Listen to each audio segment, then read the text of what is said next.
हुग्राजुलिनि 2 नं आयनाजुलि गामियाव गोदान बोसोर रंजालि बैसागुजों लोब्बा लाखिनानै बायदि गेलेनाय बादायलायनाय लादों। सन्नितपुर जिल्लानि सिङाव थानाय हुग्राजुलि हालामनि 2 नं आयनाजुलि गामिया गोदान बोसोर रंजालि बैसागुखौ लोब्बा लानानै मैयानिफ्रायनो दिनैसिम गोबां रोखोमनि गेलेनाय बादायलायनाय खुंबोदों। मिथिनाय बादिब्ला जाखांफुनाय लाइमोन आरो बैसोगोराफोरखौ नोजोर बोनानै गामिनि गोजोन थासारि लाखिनो बिथांमोना 10 बोसोरनिफ्रायनो बे हाबाफारिखौ खुंबोगासिनो दं। बे हाबाफारियाव गामिनि गागि बोसोनगिरि बिथांमोनहा गोबां हेफाजाब होबोदों। लोगोसे बे हाबाफारियावनो बाहागो लानानै बोसोनगिरि सुरेश बसुमतारी लोगोसे भाद्र सिंह बसुमतारी बिथांमोनहा मा फोरमायदों फै जों मिथिना लानि। बेखौ आं नोंथांमोनखौ जोबोद बरायदों।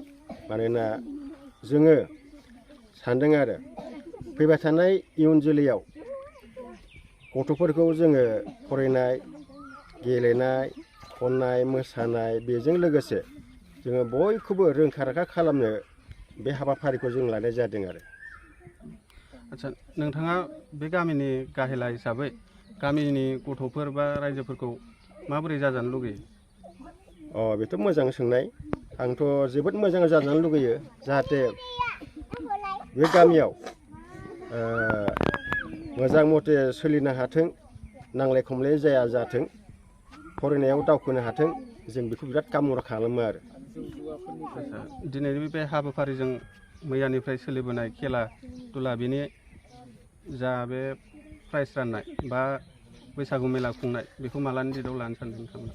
बेखौथ' जोंना लाइमोन आफादनि बोसोनगिरि दं, नेहाथारि दं, आफादगिरि दं। हयथ' बावला बे थारिखआथ' 15, 16 बा 25 बेनि गेजेराव जाहैनो हागौ बादि मोनदां आङो बैसागनि। बेयाव रायजोफोरखौ माबाफोर खावलायनो सानो नामा? रायजोफोरखौ जों गासिखौबो लाजोबगोन, ओमफ्राय जोङो आलासि लेंहरगोन, बेबायदि आरो। आलासि, गाहाय आलासि हिसाबै सोरखौ लेंहरो? बेखौथ' सानजारां लाइमोन आफादनि माबाफ्रासो मिथिसिगोन, जेनेबा फरायसा आफादखौ लेंहरगोन। जोंनि 2 नं आयनाजुलिनि गामिनि जानानै फोसावनो सानदों। मानोना गोबां खेब बिदिनो फुंजा लाइमोन आफादा दिनै हाबाफारि मावफुंबोगासिनो दङ।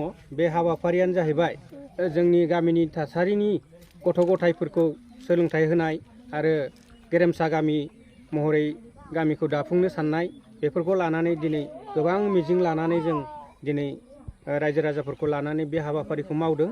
दा बे हाबाफारियानो जाहैबाय जोंनि फुंजा लाइमोन आफादा बे हाबाफारिखौ 10 बोसोर जाबोबाय, दिनैसिम खुंगासिनो दं। दा नै दिनैनि बे मैया मोसौ थुखैनायनिफ्राय जों बे हाबाफारिखौ लाबोबाय थादों। दा दिनैसिमबो लादों। दा बे लानाया लाबाय थागोन आरो जोंहा उननि हाबाफारि दंबावो। माने जों गामियैनो बेसेबांबा गिदिर मोनसे मेला खुङो, बहागि मेला। दा बे बहागि मेलायाव जोंनि फिसा फिसौ गथ' गथाय बोराय बुरि लाजोबनानै जों खुंनाय जायो। आरो दिनैनि मोनसे सिनारि जों लाबावदों, बोराय बुरि 70 बोसोर जानाय बोराय बुरिखौ जोङो दुरुं बोनाय खेला होबावदों।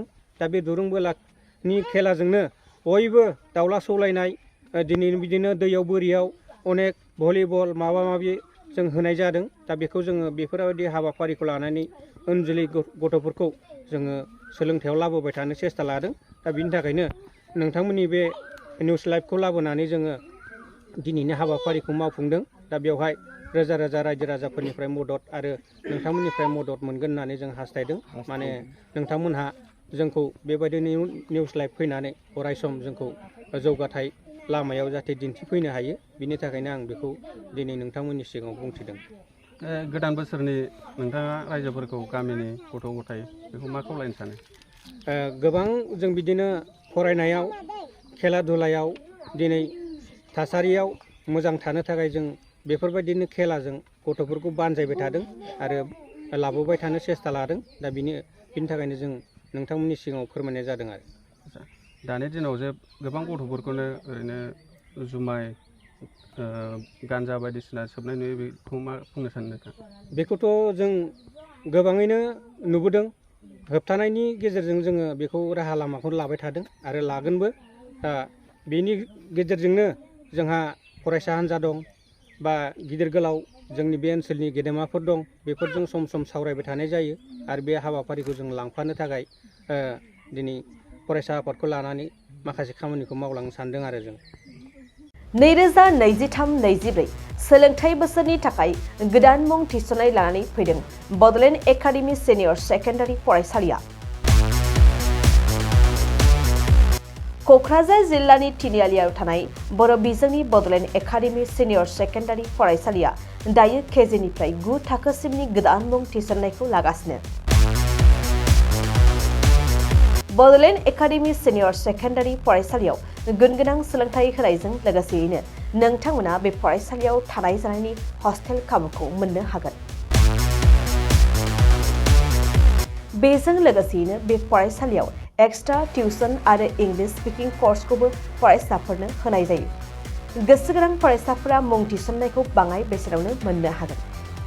बेनिखायनो बड'लेण्ड एकाडेमि सिनियर सेकेन्डारि फरायसालियाव फरायसा एबा नोंथांमोनहा मुं थिसननायनि बागै मिन्थिनोब्ला नैबे मबाइल नम्बर 9101488399 नङाब्ला थोंजों फरायसालियाव थांनानै खौरां लाहैनो हागोन।